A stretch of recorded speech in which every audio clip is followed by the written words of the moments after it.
Hey, welcome back to That 70s Card Show. My name is John Keating, and I thank you for joining me as I take a deep dive into the sets and the stats and the culture of the very colorful 1970s. We'll revisit a more simple time in our hobby and throw some dad facts in there, talk about some cards, talk with some people, all that fun stuff. I've already screwed that up. But anyway, that 70s Card Show is currently sponsored by nobody. If you have a comment or suggestion, I urge you to drop me a line at that 70s Card Show at gmail.com, 70s Card on Twitter, or that 70s Card Show on YouTube. Yes, this show is podcasted and YouTubed sometimes at the same time, and it's awesome. So this is episode number 74. And we are well into the 70s here, talking about some sets with some collectors that who I admire, respect, appreciate, and long to learn more from and get to know more about their collecting and their collection. So what I have here is a man who needs no introduction, and we're going to pop him onto the live stream right now, if I can figure out how to do that. Mr. Mike Moynihan is here from somewhere in Texas. What do you call that? You call that north, east, west, south? What kind of North Texas? North Texas. Mike is baseball collector, and he is in North Texas. He's a fan of the Cowboys, of the Rangers. He says he's a fan of the Stars and the Mavericks, but I don't believe that. I don't think you have enough time there, Mike, between all your shows and your cards and all that stuff. How you doing, man? I am well, John. How are you? Good. So I've been to Mike's house. Mike has not been to my house because Mike won't come up to the Philly show in Pennsylvania. Mike was close at the National, but he refused to make an effort to go just a little further west, not as far west as I had to drive from this Dallas card show. But anyway, we'll get you here someday, Mike. Mike is a collector of many things. We know he likes his slabs. We know he likes his beast time as well. But Mike is also a set collector and has been a set collector. Sometimes he cheats and buys them in the little cellophane wrappers. But I know you like to look at cards, Mike. So tell me what set collecting means to you, first of all, if you don't mind. Well, a lot of people do have this misconception that I only do graded cards. You've been here. Mm-hmm. There's a closet right over here. Right. That when you open it up, what's it full of, John? Full of white boxes with baseball cards in them. That's right. Yeah. Full. Hundreds of thousands of cards. And so what makes me, first of all, I want every top set. Like that's kind of a long-term goal. Mm-hmm. I have every set from 73 to current. And then I did the 70 tops, and I need 4 or 5 cards for that. I did the 65, I did a 60. And now I've been through the Chasing Cardboard show, have been just buying lots of cards, like a lot of cards, but in lots. Right. And I know you love to do that too. And it's a great way to, okay, I got a starter set now of, pick your year. And then it makes me really get jazzed about finishing it, because I am a completionist kind of personality. And so I hate unfinished things. And so then I just start looking for more ways to add to the collection, to those sets. The designs matter, like why 60, because it's my favorite set. 65 is a beautiful, so mm-hmm. 70 felt easier than 71 or 72 starting, because I wanted to work backwards from 73, but 72 is such a bear, and they both are 71 and 72. Yeah. And that's one of the fun things about, or the sneaky things about the 70s. It's been said that there's nothing interesting about the 70s baseball collecting universe, but then people start talking about 71 and 72, and it kind of hits them in the knees a little bit there, So yeah, it's that's the joy of this whole thing, right? You think hard things are easy, you think easy things are hard. So that's why we're often surprised, and that's what keeps this whole hobby interesting.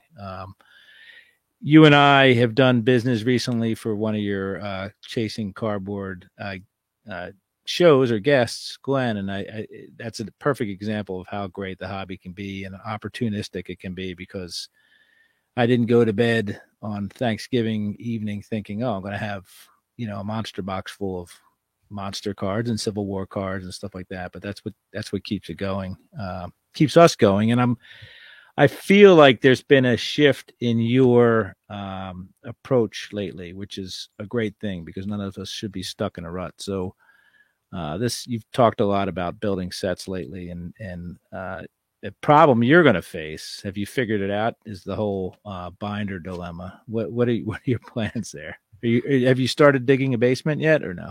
Right. Again, you've been here, so this room is not very big. I don't have a giant basement like you do, and I want them to be where I can get to them. I don't want them. What's the point if you? And for years and years, I've had sets sitting in 800 count boxes or 600 count boxes or whatever, and that's always been something I wanted to remedy, and I just couldn't figure out how to make it work. And I will want all the binders to look the same and all the labels to look the same, just because I think it looks good when it's like that. Is that a load-bearing wall behind you, Mike? Have you asked that question yet? Behind there is my garage. Oh, okay. Well, perfect. And then there's hey, Norman, what's up? There's another room around the corner there, though. So I don't really need a garage, do I? I mean, no. Julie wouldn't mind if I just. But the garage was in the front of your house. It is. That is the front of my house. Is it really? Yeah. Oh my God, I'm so lost. Yeah, I was so exhausted from my space travel to Fort Worth that I got completely turned around.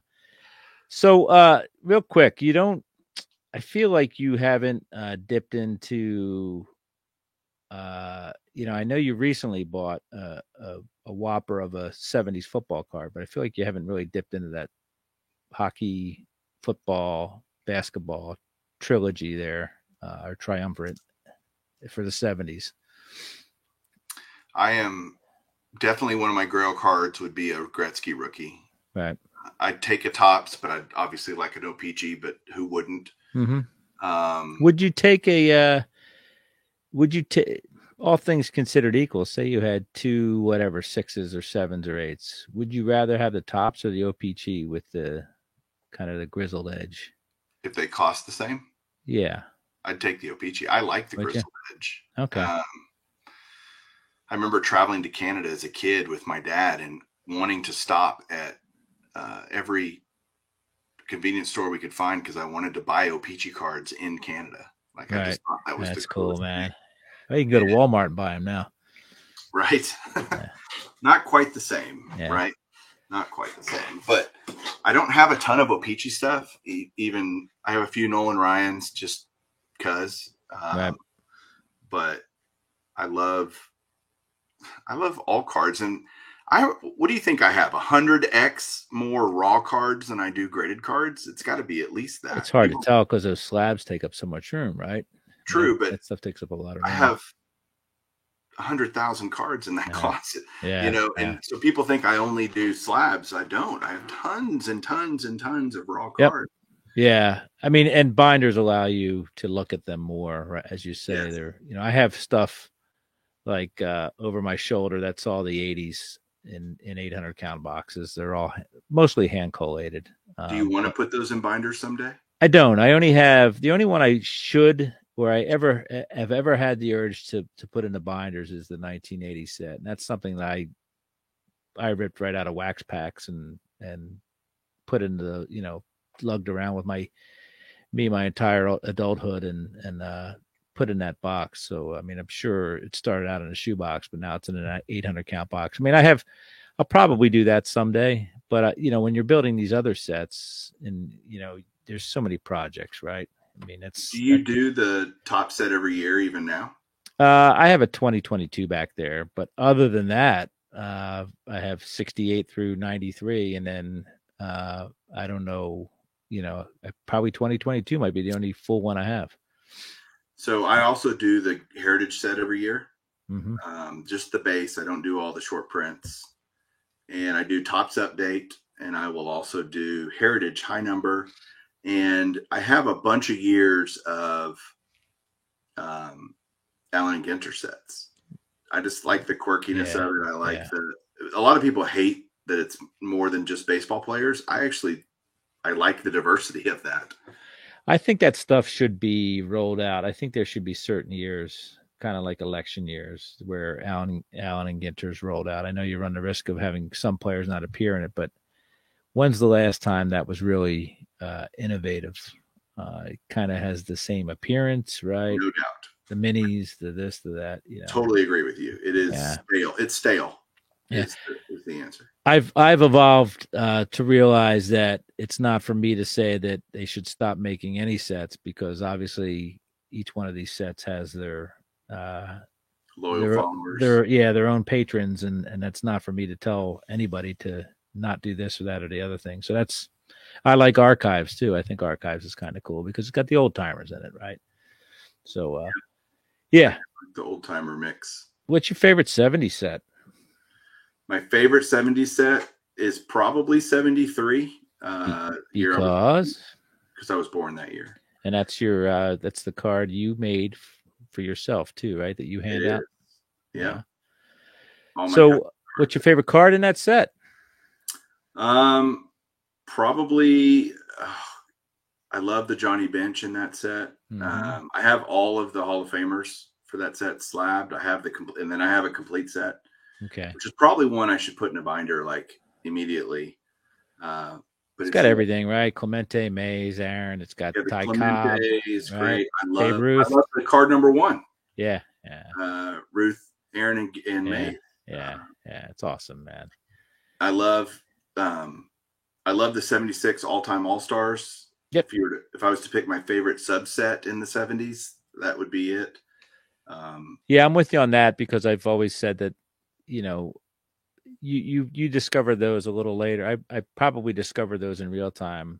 The 75 MVP and the 76 all-time All-Stars, because that's when I got to reach back and understand more about the past game. The 76 Sporting News, though, man, it's like you got to see the career stats of these cats. Yeah. And that was mind-boggling. You had guys, Mike Schmidt hitting 267, banging 33 home runs, and you thought he was the bee's knees. And then you look at some of these stats, look at Hornsby and all that stuff. It's crazy. And that was pre-baseball, baseball card or baseball reference, and you couldn't just look this stuff up. Yep. I bet plenty of kids that were opening, that was the first time they had seen career stats for Ruth and Cobb and Mathewson. Yeah. Right? Yeah, that's me for sure, man. And you're like, whoa, these guys were on a different level of good, right? When did you start? When did you start collecting? 81. 81. You were 8 years old. I was. What did you drop in order to pick up cards? Do you remember? No, I don't know that I did. I wasn't a collector before that. Right. Of anything. So, and back then, I remember getting my first NES system and playing Super Mario and Duck Hunt and all that stuff. Okay. And I had an Atari that I loved. So that was even before the Nintendo. Yep.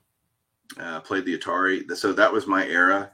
And cards for me, with my dad working in the sports industry as a cameraman on the television side, I got to go to so many games as a kid, and it was just imbued in my DNA that I was going to be a sports fan. And how could you not be, when you get to sit around and watch sports all the time?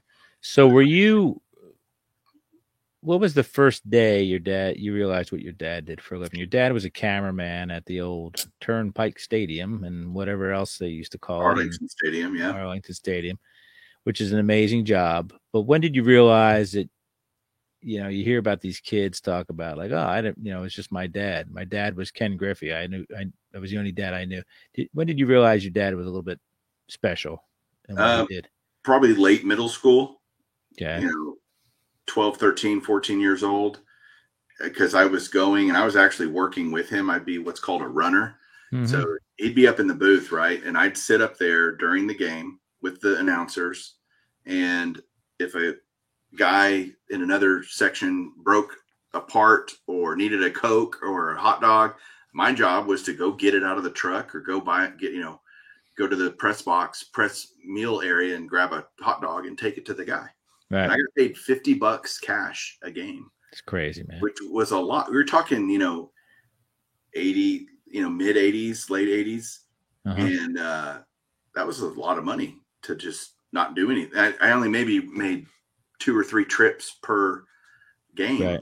And you got to watch every game. And I got to watch. I probably went to, out of 81 home games, I'd went to 40-ish, 45 a year. Not a bad side hustle. No. And then, but I did that listen to this, for Mavericks when I was a kid.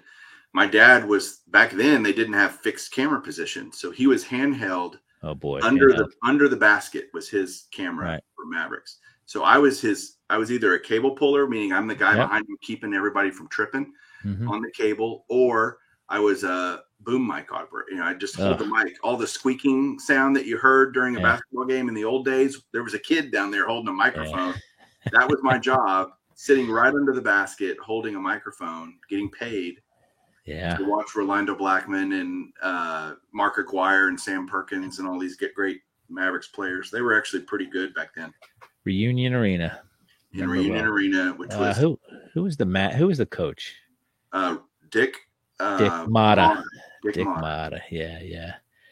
I remember I've been to that place a bunch of times. The green and blue seats. You can't, definitely product of the 80s. That's for sure. Yeah, American Airlines Center is way better. Yeah, well, they're all the same now, right? They're all cookie cutter, but I like the old places, truth be told. When did you realize you weren't going to be a baseball player for a living? I mean, that was probably late high school. Yeah. I was good, but not. I mean, I went to college to play baseball, so I wasn't terrible, but that dream, I mean, I couldn't hit for power. I was more, and I'm a big guy.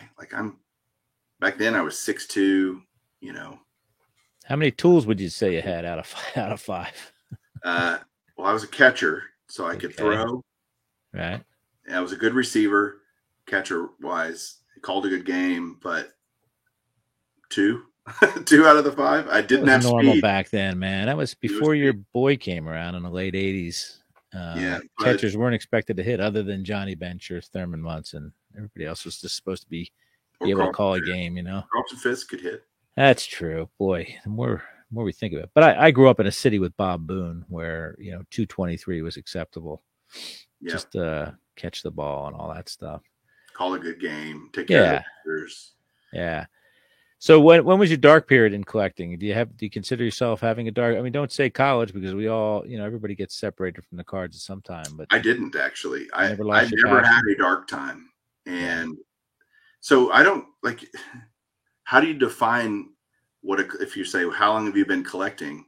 Your answer should be as long as you've had cards, because does that mean you have to be actively buying cards to be considered a collector? I don't think that's a true statement. And I always had cards. I always looked at them and watched different stuff and go to shops and go to shows. Even through college, my budget was significantly smaller. That was the big difference. And even young married with kids, as Ryan Nolan, our friend, is going to find out probably sooner rather than later, you got obligations that just take away any discretionary income. As you get older, though, that begins to alleviate itself to some degree. Right. You also begin, building your career and making more money. And you're like, oh, I can buy the stuff that I couldn't buy when I was 26. Right. Right. And so my collecting didn't really take off. It's funny. My cards in my old house were in my daughter's closet, and I had a desk in there with a computer, and I was on old forums, and, this is going back, 15, 18, 20 years. And I would just sit there and look at cards. I started on eBay in 1997. I'm sorry. Right. I started on eBay. And so this has all been around a long time now. It feels Right. like, it just all started. No, it's been around a long time. My YouTube channel is 16 years old. 2 days ago, I celebrated 16 years that I've had Baseball Collector on YouTube. That's crazy, man. So that's like a kid driving. Yeah. Yeah. And so we feel, but it just all kind of runs into it. So you don't have that retrospective perspective until you get further down the road. And I just kept collecting the whole time, just would buy less. And I remember going to shops in college and loving it. So what's the story of the first slab? Is there one behind that you bought? First slab that I bought, I should know that. Actually, I bet no, because I used to not track when I bought the cards on my registry, on my inventory, in Right. PSA. Right.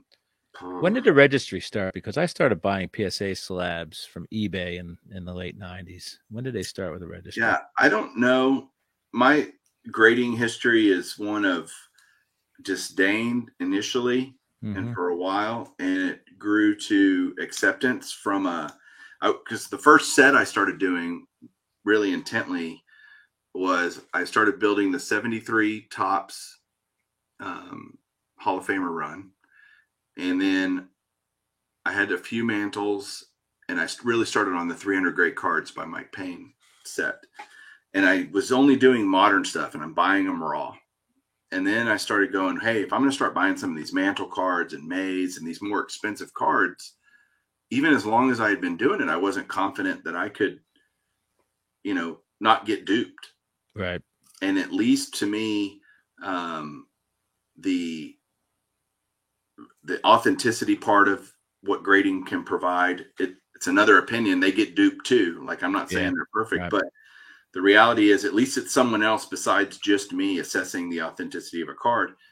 And then I discovered there was a registry for it. So I started buying the slabs first, and then I went, oh crap, there's a registry. This is cool. How many other people are doing this set? And it turned out there were a lot of them. Yeah. And I oohed and awed at everybody's collections and thought it was so cool that other people were just as dumb as I am wanting a 1976 Oscar Gamble card. There's nothing dumb about that, man. So it, that set's far from perfect, but it's pretty representative and cool. It's got a lot of weird, interesting cards in it that the 75 Herb Washington, which is just fantastic. So it made me buy cards I wouldn't have otherwise bought, which is one of the negatives on the registry. Is why would you buy that? You don't even like it. I fell in love with it because I was forced to buy it. Right. Well, we can change our mind, right? I mean, I do that all the time. Like I've turned down the opportunity to buy some original Star Wars cards, because I'm not a Star Wars guy. But boy, I would like to have had that C-3PO era card, like, if that opportunity came again, it's like, boy, I really want to have that card or whatever. I should have said yes. So that's why when the recent opportunity presented itself, sure, I want to have a full set of 59 Fleer Three Stooges cards, because there's nothing more awesome than that, right? Even though I'm a baseball guy and then a football guy and then a basketball guy and then possibly a hockey guy, so. And you did get a lot of cool baseball cards and football cards and stuff like that too, right? So yeah, for sure. So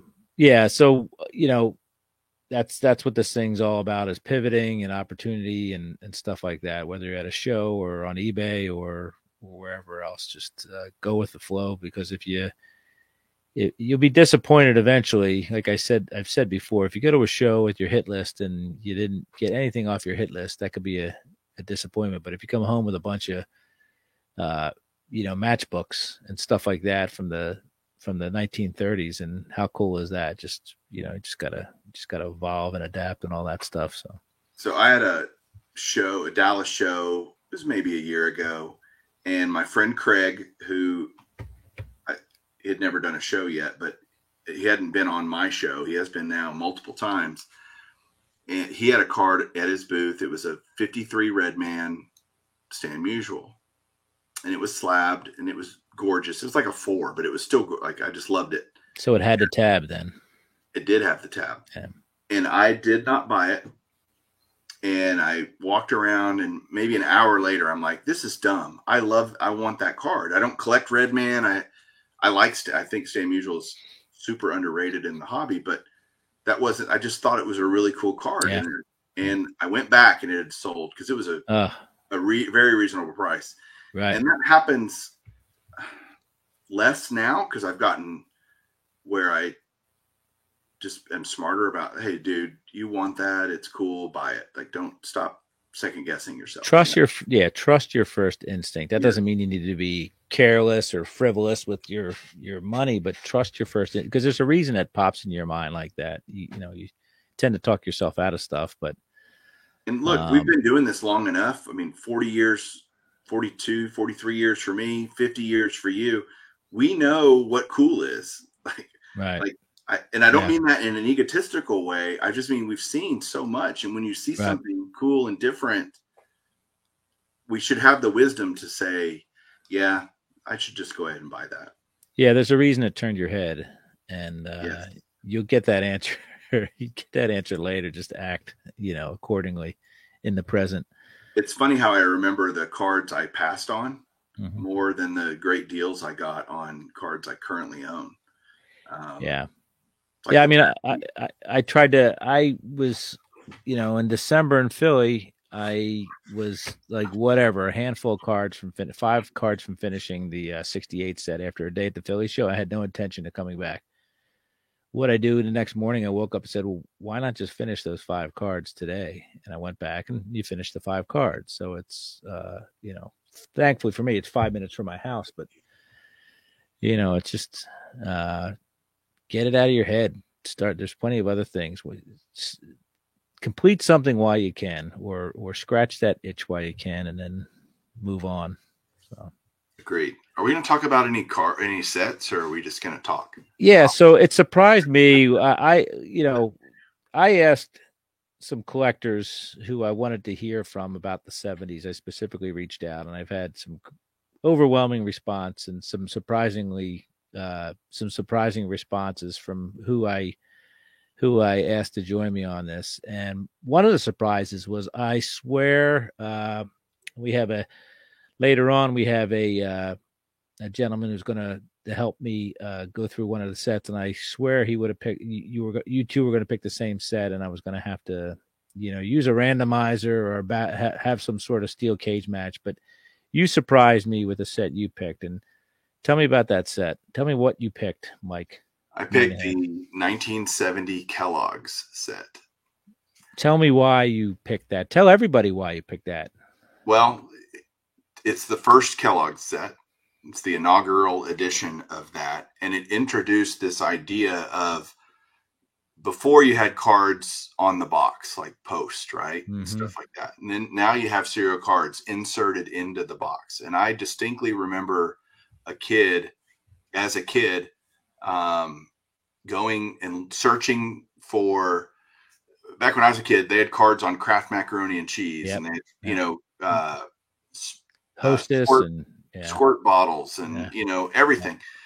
So cards were everywhere in the 80s, and including Kellogg's cards in the 80s. Right. And so I always loved those.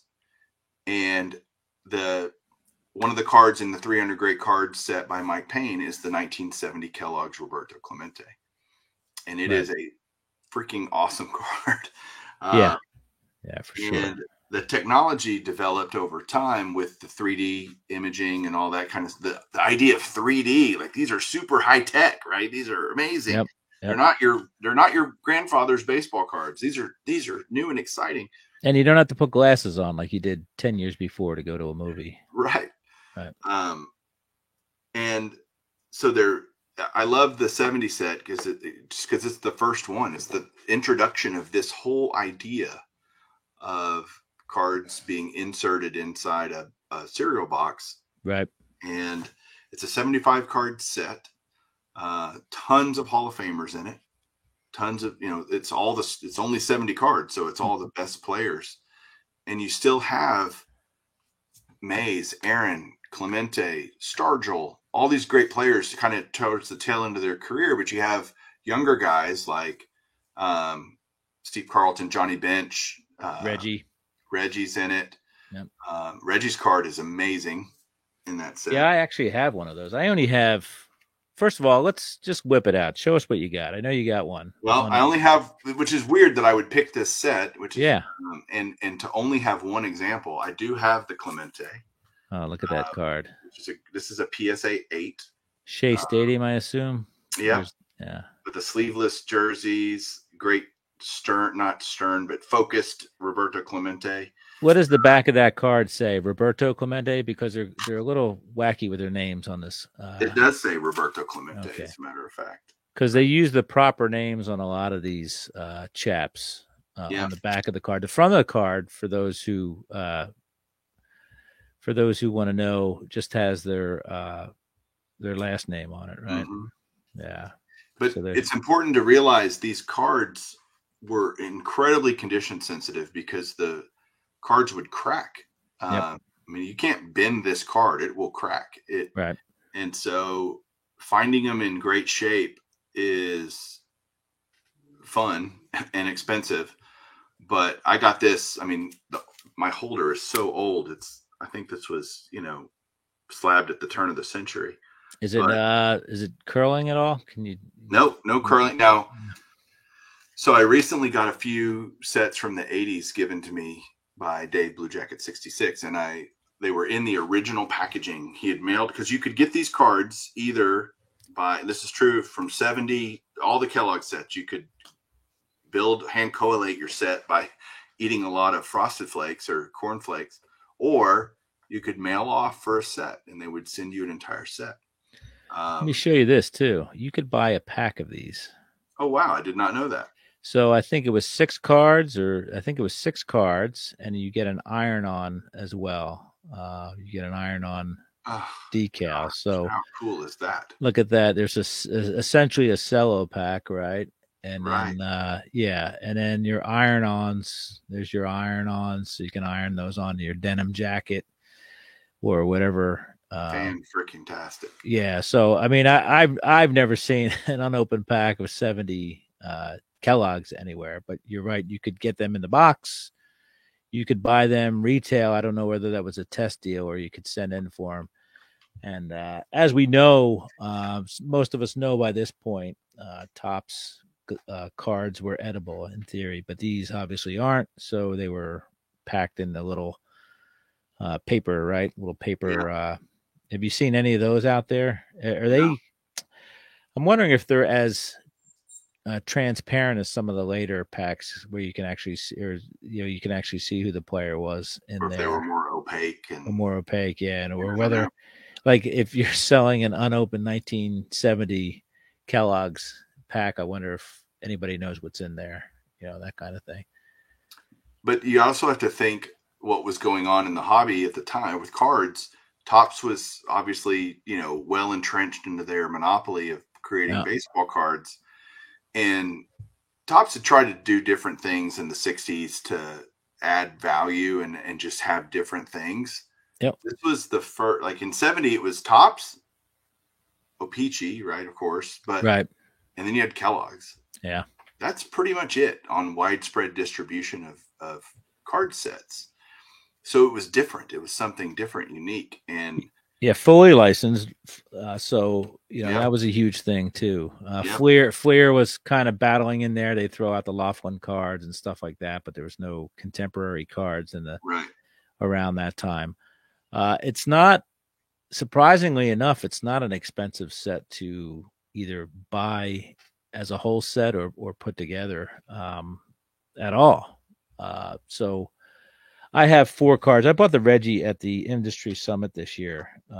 So I enjoy that, but I have this Reggie Smith, who was one of my favorite players in the 70s. I've had that probably 40 something years. It's all gnarled up, but really wonderful. I also have the Gaylord Perry, and of course I have Wally Bunker for some odd reason. but it's not a hard set to get. And in tandem with that, later on in the year, Topps has the football set as well, the 70 football set. Kellogg's does, you mean? Or Kellogg's, I'm sorry. Now, Topps, I'm thinking about Topps. I have Topps on my mind. How close have you ever gotten to picking up any of the 68 Topps 3D cards? Not close at all. Yeah, I think Mark Hoyle may have one of those, that's one of those unicorn things that I guess it's the first 3D set. But these guys, Kellogg's, I think they stopped for a year or two. Did they not? They did. And then they won. They started back up in 74. Yeah. Or 73. One of our other favorite sets is the 70s. It's not the Kellogg 70. It's the 70 Roll Gold set, right? So, yeah. So they came out of the gate.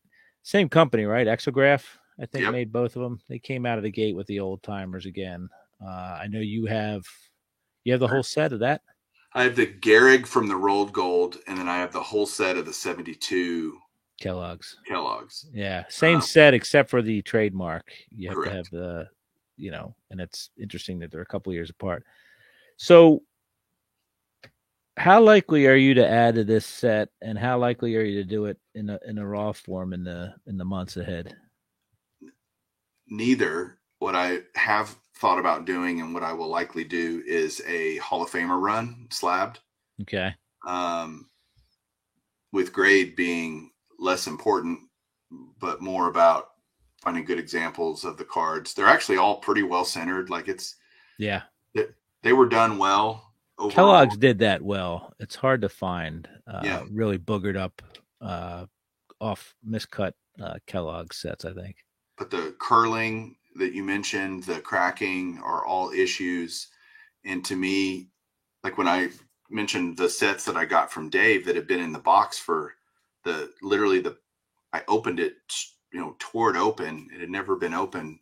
And it was an 81 set and they were all curled and I put them in a binder. They look great. They look fine.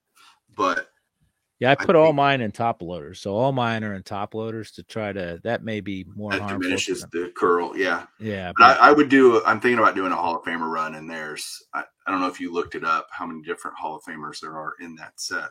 In 1970, there's McCovey, Seaver, Sutton, Mays, Marichal, Robinson, Gaylord Perry, and that's the Frank Robinson.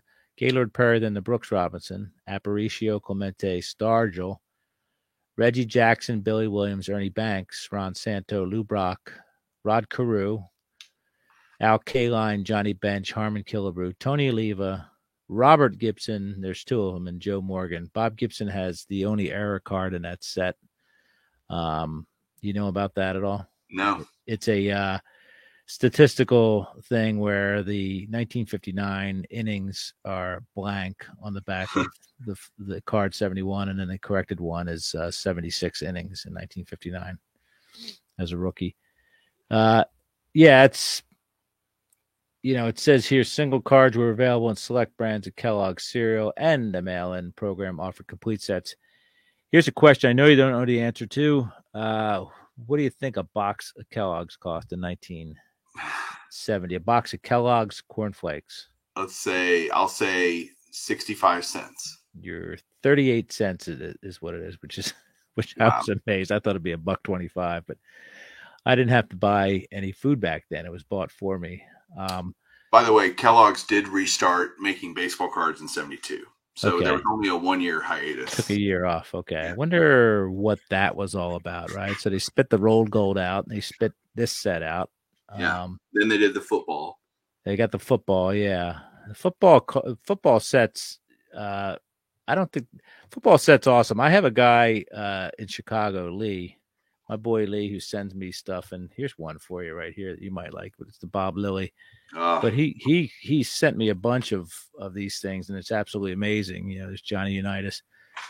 But that was a pretty big deal, and it really, like you said, it set off a different direction for. I mean, there'd always been food issues, even dog food issues, as we know. But this set off a frenzy in the aisles, I think, in the 70s for cereal.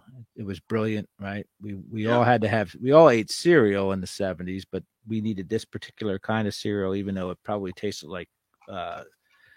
It didn't taste as good as Lucky Charms, but we needed this cereal because it had these cards in it, and I am guilty of digging into the box with my arm, my dirty arm, looking for that little pack. I mean, and that set that norm for, I don't know when they stopped doing Kellogg's, 82, 83, maybe 84. You know when that was? No, they went, I think, all the way to. I was going to say 87, but I'm wrong. Yeah, I think they started to save it up for Sportflix. Right. Because Sportflix came out and it was the same kind of company there. Why are you surprised that I selected this set? Because I thought you would have selected your birth year. Yeah. Hands down, I thought you would have selected your birth year. And I was even more surprised when you told me that you only had one card because, it's not a massive set. It's not a, massively valuable set right. For 1970. So I thought either you had the whole thing or you had the Hall of Fame run done. So that's two surprises there. Truth be told. So, disappointing surprised or good? No, surprise? I'd love surprises like that. Boy, no, that's not a disappointing surprise. It's not like prom night, dude. It's pretty awesome. The cards aren't that different than the regular size top cards, which surprised me because I always think of they're a 1/4 inch less on width, but I always think of them as being much smaller than standard 2.5 by 3.5. How does PSA deal with that? Do they have a little insert in there? Do they put it in a baggie? What do they do? They have the frosting equals the card. Oh, okay, great. So it's perfect, no movement at all. Gotcha.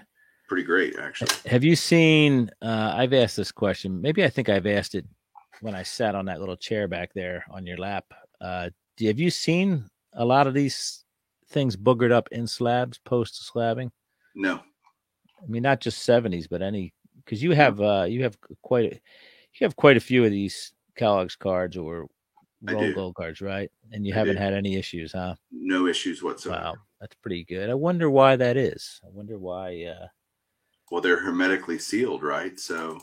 Yeah, but I mean, chemistry's chemistry, man. Yeah, but no, I haven't. And most of them, like this Clemente, has been slabbed for. It's got to be 15 years at least, and it looks just as good as the day it was put in there, probably.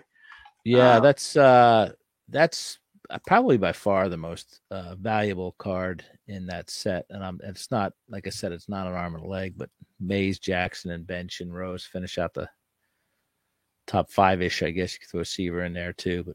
But let me share my screen because I love this card. It's so cool looking. I mean, how cool is that Pete Rose card? Yeah, I have that. Give me a second. Let me dig that up. Actually, I think I have that. Did you share my screen to show it? No, not yet. Let me get it right there. Bam. Yeah, that's like a Pete Rose that none of us know, right? Like we're used to the Beatlemania Pete Rose haircut. Right. Not that one. That's the flat top and they just have the facsimile signatures on them too, which is kind of cool. Right. They embed it basically in the card. If you've ever felt these, they're thick, right? Yeah. I mean, they're layered, so. Yeah, and it's a cool. That's a cool thing. Yeah, you've got the top part, and then they're stuck. It's multiple layers.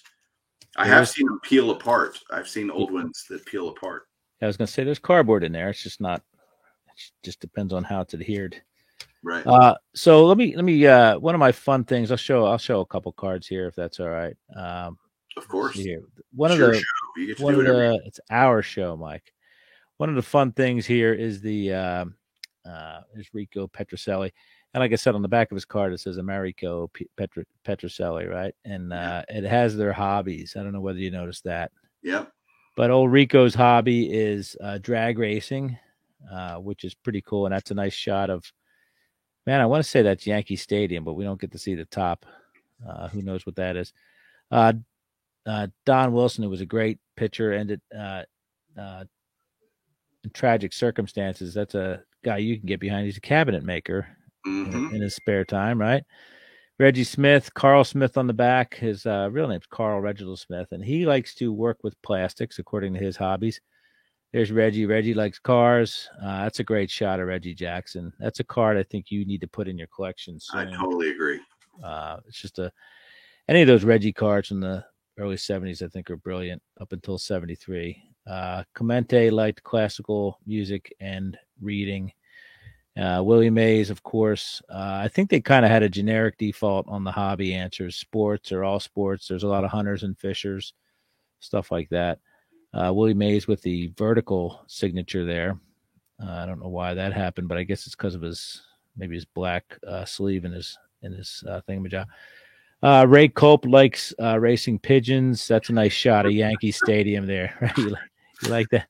I do. Yeah. So I mean, I love seeing Yankee Stadium back there. It almost what perplexes me. Well, I guess the Red Sox didn't switch to Boston on the front of their road uniforms for a few years after that. I guess that's a road uniform because it doesn't have the piping. But are any of these pictures the same as corresponding Topps cards? Like, who do you think shot these? Do you think they got a different photographer to do these?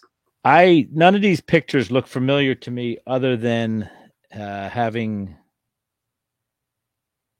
None of these pictures look familiar to me, other than having seen them on my cards. There's a lot of them are stadium shots. Obviously, there's no action shots. A lot of them stadium, and there are some portraits as well.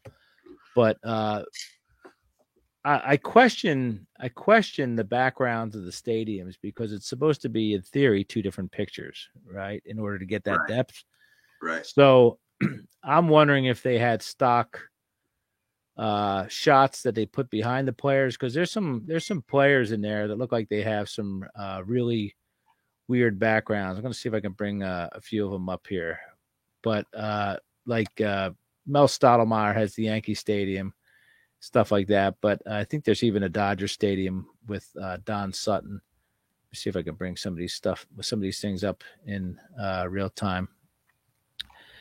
But now that I think of it, it doesn't make sense to have two different pictures, because the road uniforms match the road teams and all that stuff. So, do you like the baseball set, the 70 color? Like, do you like this set? I love it. I absolutely love it, because I think it's like wrapping up the 60s, right? As any 70s set would be taken in the 60s, and then the 70s were a radical change in the culture and all that stuff. Look at Frank Robinson. Looks like reminds me of that Yogi Berra card, right? It's the flaming bush in the back.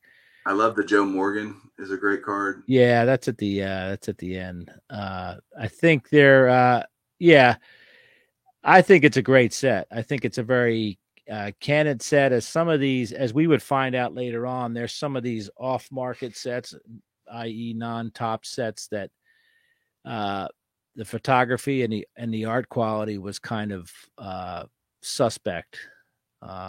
Mike, I don't think that's true here. This is not true, because the colors are brilliant, right? Technologically, this was a tough thing to pull off, but also, creatively and artistically, I think they pulled it off as well.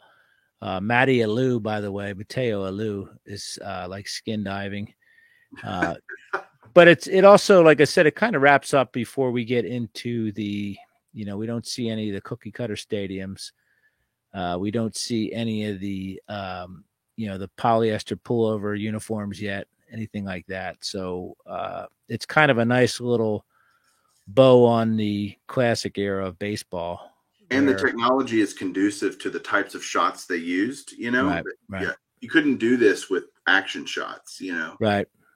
There's a wide variety, right? We have some people trying a windup. We see John Blue Moon Odom kind of looking in for his sign. It's just it kind of has everything. And I'm using TCDB here. I appreciate TCDB. I don't know whether you saw the back of Chris Short's card, but his hobby is collecting stamps. So that's the closest I could get to somebody who kind of does what we do, but that's an interesting hobby to have back then. That's for sure. But I think this is a brilliant, I just think it's a brilliant shot. I don't know what Lou Brock's card is kind of a kaleidoscope in the back. But Actually, I love that. I yeah, think it's so cool. It's a yeah, crowd and shot, or whatever. yeah, yeah. I mean, it's a great set. I appreciate you calling it out. That's for sure. And as with anything, it's an inspiration for me to try to see how many more of these I can add into my collection. For sure. And there's some of these players who you captured in a very brief, meteoric. Jim Lonborg was a few years removed from 67, but he was still big enough to put on a small set of Yeah, this. Sam McDowell and Yeah, Sam McDowell for sure. Yeah, he was a painter, although yeah. But I love the set, and one of the things I love about this era is that there are inner circle Hall of Famers running around during this time. I've had this conversation with people. The bland 70s as far as baseball players. There's some studs in this series. Johnny Bench, right? A couple of years in the league, but he's also in a set with Mays and Banks. Surprisingly, There's no Aaron in here. I don't know what the story is behind that. But there's no Hank Aaron. He's probably the only guy. Well, Yaz isn't in here either, but true. Well, Ryan's not in it either. Well, we expected that, right? I don't mean to. Yeah. The guy was a relief pitcher at this point, right? But Jim Perry's in there. Gaylord Perry's in there. And Mickey Lolich likes guns. That's his hobby, Mike. Love it. Yeah, Jose LeBoy. Keep in mind, the Expos had exactly 1 year under their belt, too. I don't know. I'm sure there's Padres players in here. I just don't know who they are because the Padres would have been in their second year. The Royals, right? Right. There's the Royals. There's the Wally Bunker card. So getting to the end here, there's Bob Gibson, and you can see if you're watching on the YouTube, innings pitched blank right there. So that's the first error, and then there's the corrected one with the 76 innings pitched. And then there's your Joe Morgan right there with the clouds above him. He's one of the rare guys that just has clouds above him. Right. So, yeah, great set. Great call out there, Mike.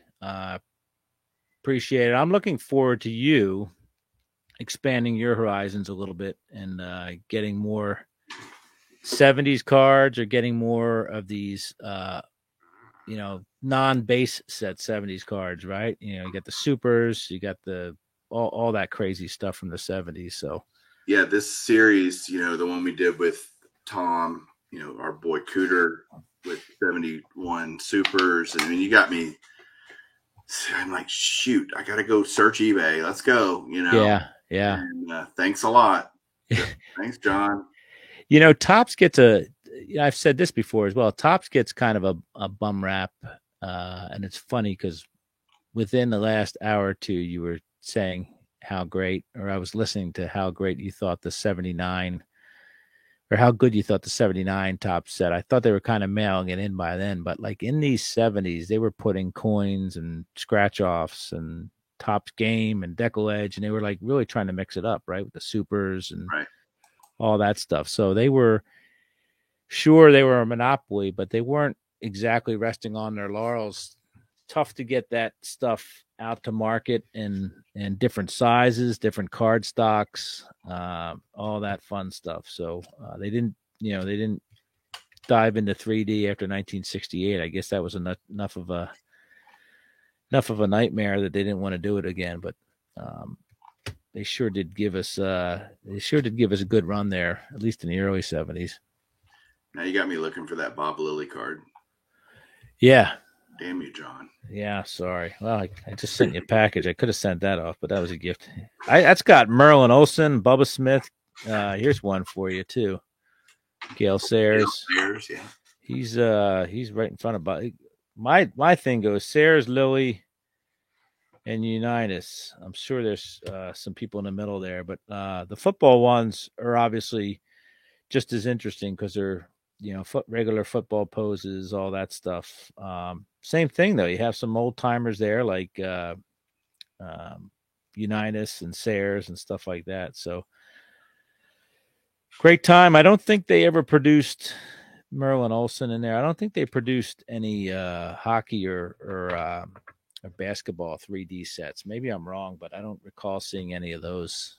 I don't either. You That know, doesn't mean they didn't. That's it.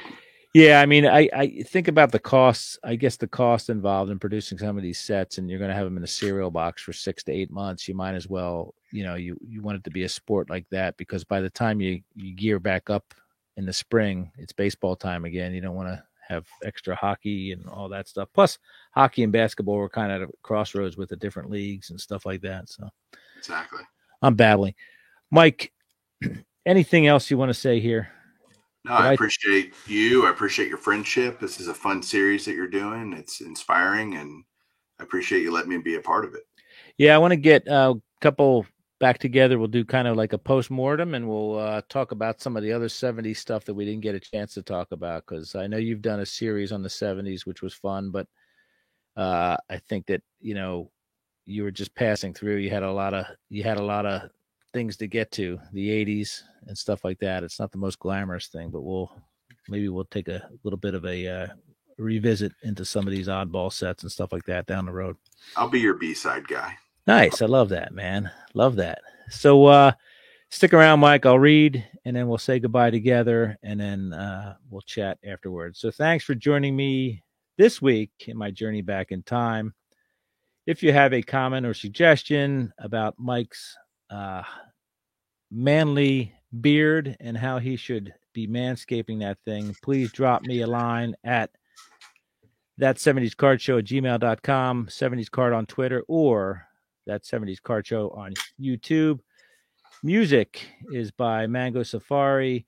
Enjoy collecting, and more importantly, enjoy your collection, and say goodbye to everybody, Michael. See you guys. Keep collecting. Thanks, Mike.